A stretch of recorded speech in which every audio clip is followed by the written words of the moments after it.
I took this photograph in a house that I'd lived in over 40 years ago.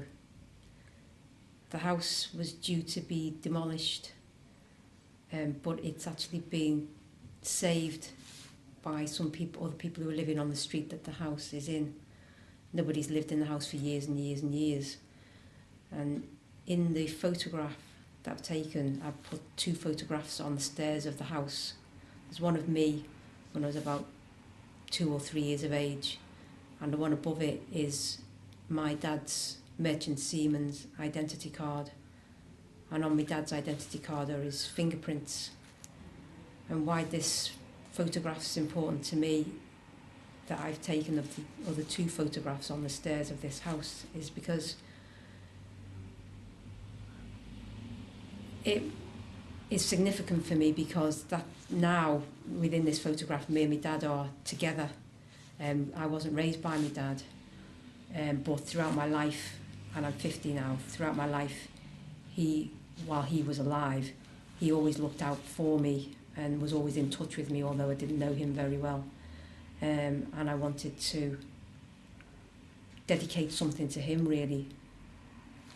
Also, prior to taking the photograph, and I wasn't able to get into the house, so I used to go to the house quite a lot for months and months and months. I just used to ride past the house on my bike, looking at the house, and just one day by chance I got talking to somebody on the street, and she said that the council were opening up the houses, some of the houses on the street, to look at saving the houses and renovating them. So I was lucky enough to be able to get in, and I went round and took a photograph of myself and my dad's seaman identity card and put them on the stairs. But what I didn't know when I actually went into the house, what the photograph had come out like, because the house was pitch black, because it was all boarded up, because nobody had lived there for years, so it was completely boarded up, metal gated and everything, so no one could squat it. So it was just by chance that I actually managed to put the photos of the card and the photo of me on the stairs, and get a photograph.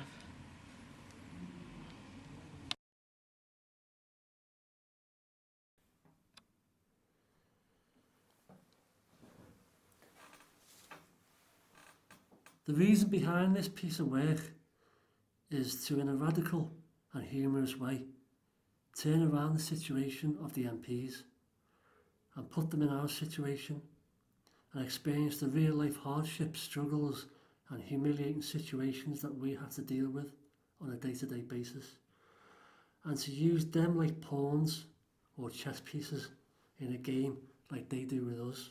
In other words, give them a taste of their own medicine.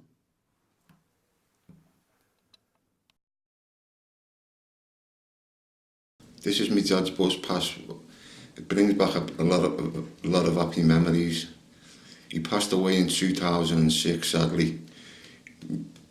Him and my mother, who sadly passed away 2 years before, they used to travel around because they were pensioners, and he was always in the city and going over the water. So I thought I'd bring this pass in because I kept it when he passed away. He used to love going round Liverpool, looking at his old zones. He was a docker at one time, and he used to go along the dock roads and he'd take pictures and other things. And it really brings back the memories of when he was alive.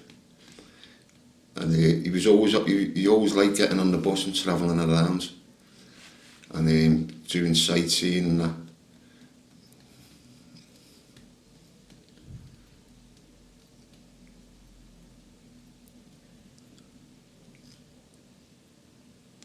I kept this because the picture of him still in it, and I keep it in my room in the drawer with other mementos.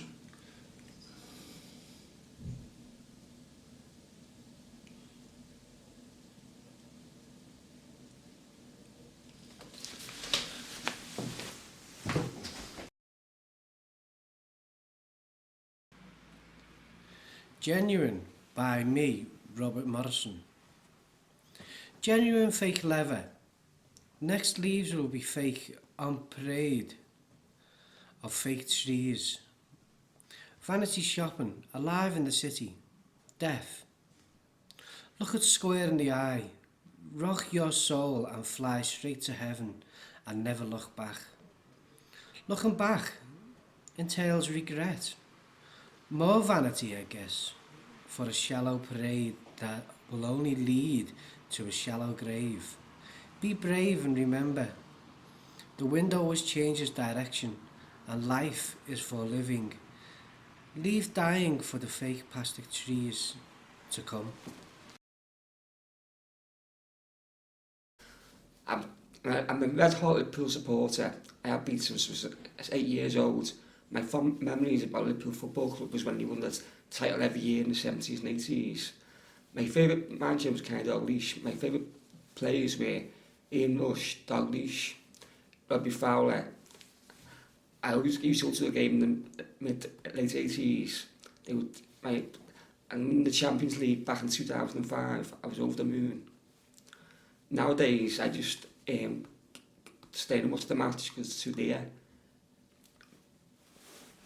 I always remember we done a double over Everton in 86 and 89. My worst memory was the Hillsborough 25 years ago. I always go to the anniversaries every year since that time. It hurts me when I go there though.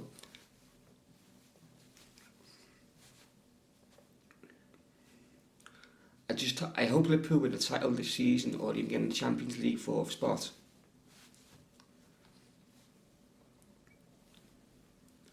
Liverpool done well this season, like Suarez, Sturridge, Gerrard and Coutinho. If we get in the Champions League this year or even win the title, I'll be over the moon.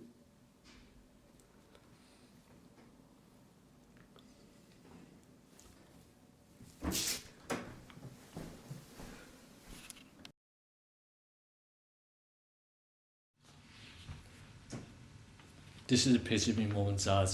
I think it's at the wedding day. Both passed away now. My dad was a plumber, my mum was a nurse, both worked in Brazil Hospital for the NHS.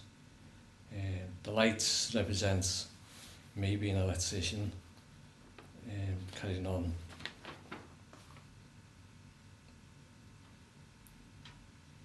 the memory. This picture was taken in the 70s. I've only got a few pictures of me dad, because he used to hate getting his photograph taken. My dad loved his football matches, Liverpool fan. He had a ticket he got for the Kremlin Roads. It was supposed to be my granddad's. He waited 10 years, my granddad. But when my granddad got it, he died that year. I mean, my dad kept it on. And he had it for about 20 years. Do anything to watch Liverpool.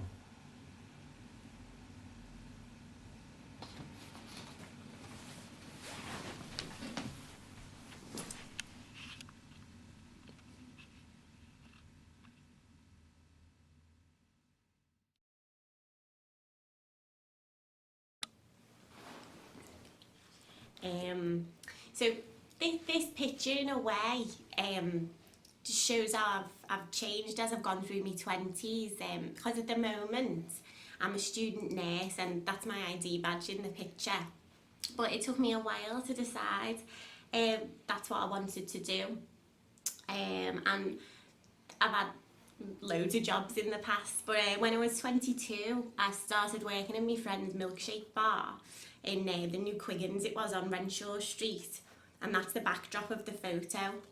And it was brilliant. It was a great place to work. We all had loads of fun, and I've got like fond memories of being there, and all the people I met. It was just a lovely environment.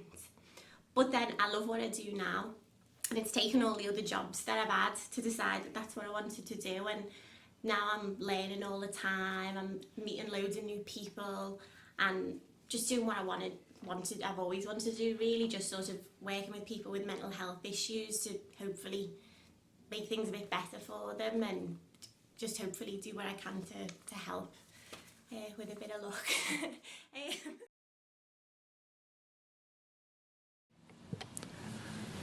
This image is more about the words that it contains, a simple phrase that holds true today, as it did thousands of years ago, and as it will wherever the future takes us. If a picture speaks 1,000 words, then does this mean that a single word can conjure 1,000 pictures? If so, pictures of what? It all depends upon the words you choose. So choose your words carefully. Just a simple phrase weighed down with a universally recognised sentiment. All you need is love. Not cleverly packaged and rebranded versions of nostalgia. Not regurgitated chord structures, lazily copied and pasted in a nod to the past. And certainly not day-glow bright, ceramic yellow submarine biscuit jars.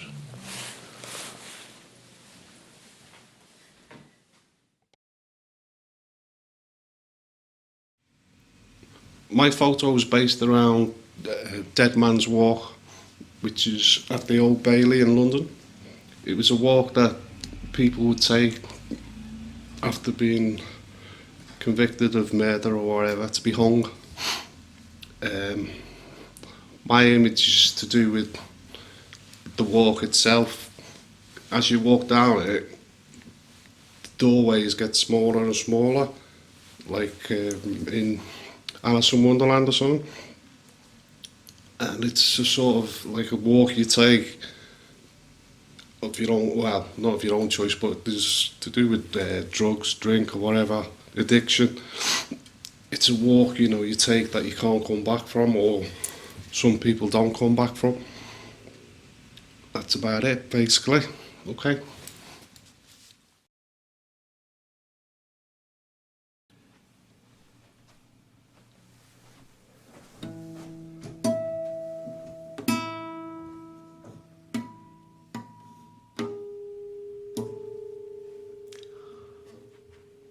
The guitar in the photograph is my nylon strung guitar, which I've had for since about 1990. And it's a guitar which I've kept with me and used a lot for writing, and it's just I've got other guitars and other instruments, but this particular one is probably the one I feel closest to when I'm playing it. I just like the nylon strings. They just have I've always thought of this guitar as being like, and the sounds it makes as being pencil drawings. I think that's what I really like about it. In photographic terms, it's very monochrome. And it's an easy guitar to pick up physically. It's been dropped and picked up, and it's still in one piece, and it still keeps itself together. And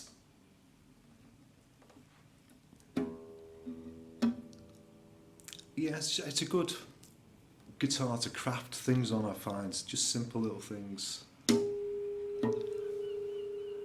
And when I'm playing it, because of the size of it, I can sort of lean right over it and get a lot of... I can get right into the little sounds it makes.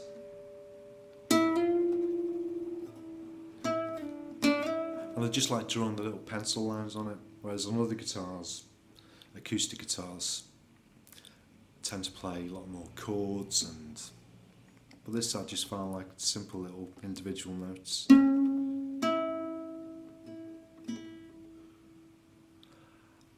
I put it in this location. I like the shadows it's casting. When it's been in my room, it's cast shadows like that, and I always lean it against the wall with the back out, and it just casts good shadow. And at the Philharmonic there, it It's just outside the Philharmonic where we photographed it. And I think it's it's that particular style of building, that particular kind of brickwork. It's very simple. It's verging on the Art Deco, but there's nothing elaborate about it, and that kind of suited the guitar, I think. Like the ventilation shafts down at the docks, it's got that same monolithic monument look about it, but it's not, but it's just simple.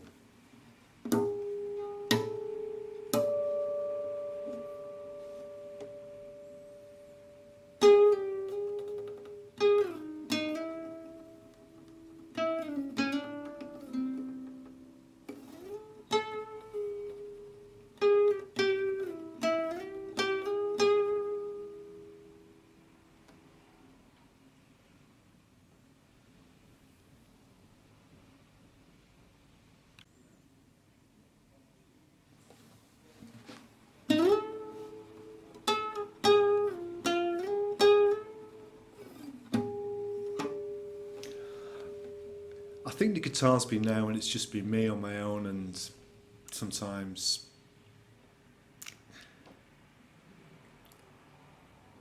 it's helped me be isolated, but with something. That's been a big help. It stayed with me through that.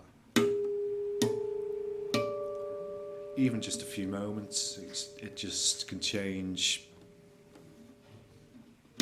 Give me something to do.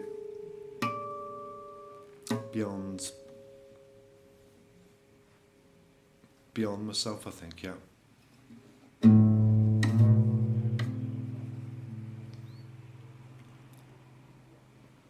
Yeah, so it stayed with me, and